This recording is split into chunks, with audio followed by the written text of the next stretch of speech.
Now we are going to another result. So the theorem states that let P be an order prime. Let P be an order prime. Now there is at least one primitive root. There exists at least one primitive root mod P. There exists at least one primitive root mod P or root G mod P, not as primitive root G mod P, which satisfies G to the power P minus 1 is in congruence. G to the power P minus 1 is in congruence 1 mod P square. Hence, there exists at least one primitive root mod P to the power alpha if alpha greater than or equals to. There exists at least one, this is an important condition or important statement, there exists at least one primitive root mod P power alpha where alpha greater than or equals to. So this is our important theorem. So how to prove this one? The proof is, let G be it is given, let G be a primitive root mod P. Let there exists at least one primitive root G mod P. G be the primitive root mod P. G be a primitive root mod P. G be a primitive root mod P means G to the power P minus 1 is congruence to 1 mod P. Why? Because of the definition of primitive root. Okay. Now, if now we have to show that G to the power P minus 1 is incongruent 1 mod P square. If G to the power P minus 1 is incongruent 1 mod P square, then there is nothing to show. If possible, if G to the power P minus 1 is congruence 1 mod P square, what happens there? If possible, this one. If G to the power P minus 1 congruence 1 mod P square, then we prove that G1 equals some G plus P.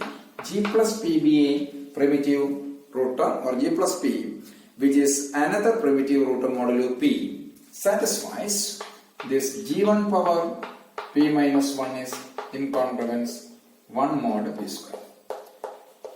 If G satisfies this result, means if G to the power P minus 1 is congruence 1 mod P square, if G to the power P minus 1 is incongruent 1 mod P square, then there is nothing to show. If G to the power P minus 1 is congruent 1 mod P square, then we prove that there exists another one, that is, let it be G1, it be taken as some G plus P, which being a primitive root, this G1 means G plus P be a primitive root mod P, and which satisfies this condition, G1 to the power P minus 1 is strictly incongruent 1 mod P square. So this is the necessary argument. So for what is G1 power P minus 1? G1 power P minus 1. G1 power P minus 1 is G plus P all to the power P minus 1. You can expand it. Equals G to the power P minus 1 plus P minus 1 C1 into G to the power P minus 2 into P plus P minus 1 C2 into G to the power P minus 2 into P square plus Z. All the term except the first includes the term P. So this is nothing but this equals G power P minus 1. That is G power P minus 1 plus some lambda into.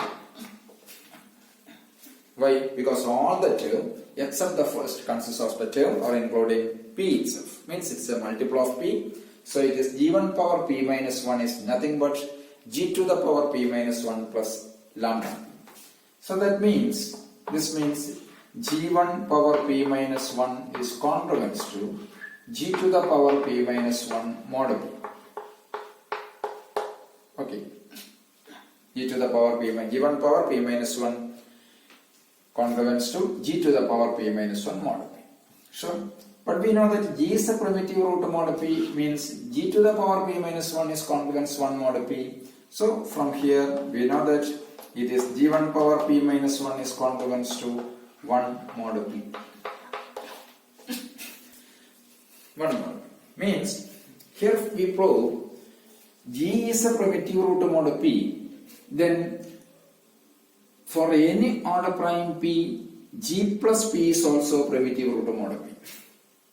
Okay, here we show that when G is a primitive root mod P, then for any order prime, G plus P is also primitive root mod P.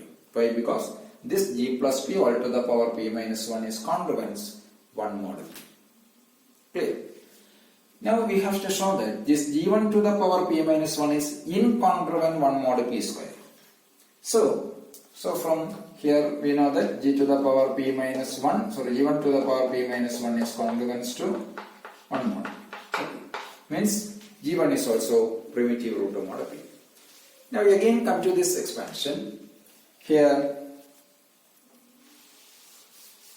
it is again G to the power P minus 1 plus P minus 1 C1 G to the power P minus 2 into P plus S.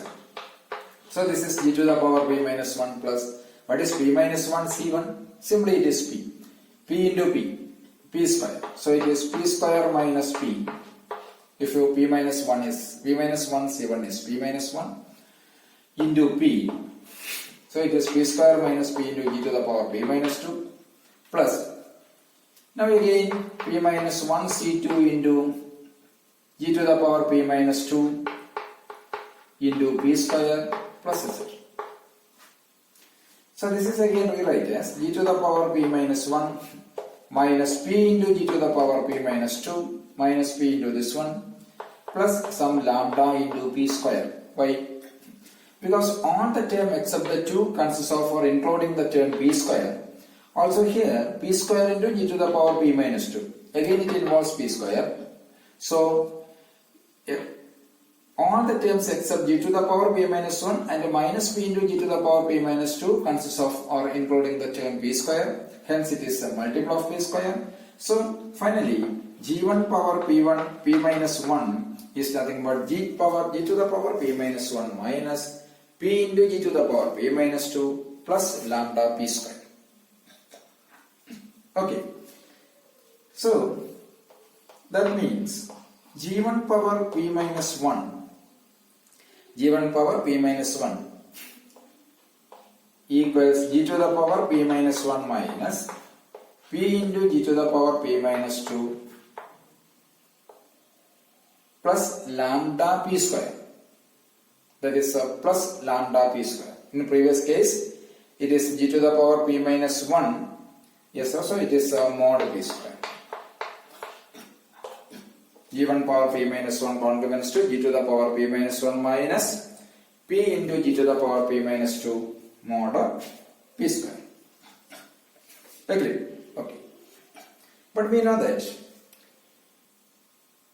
P into G to the power P minus 2. P into G to the power P minus 2 is incongruent 0 mod P square. So that term, if P divides G to the power P minus 2, what happens? P divides G to the power P minus 2 means P divides G into G to the power P minus 2. Means G to the power P minus 2 is a multiple of P. Then if you multiply it with the G, it is again a multiple of P. So this. That means P divides G to the power P minus 1. P divides G to the power P minus 1 means G to the power P minus 1 is congruent to 0 mod. Okay. But that's a contradiction. Why? G to the power P minus 1 is congruent to 1 mod P. Therefore, G to the power P minus 2 is strictly incongruent 0 mod P. G to the power P minus 2 is incongruent 0 mod P square. 0 mod P means from here G to the power P minus 2. This implies, this is a contradiction.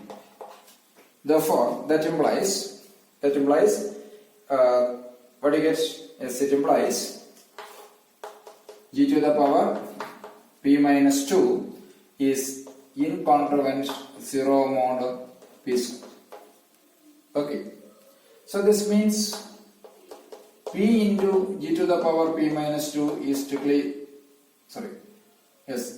p into g to the power p minus 1 by 2, p into g to the power p minus 2 is strictly incongruent 0 mod p square. Okay. So clearly, but what is given? This given, if possible, this is our assumption. If g to the power p minus 1 is congruent 1 mod p square, g to the power p, consider this relation.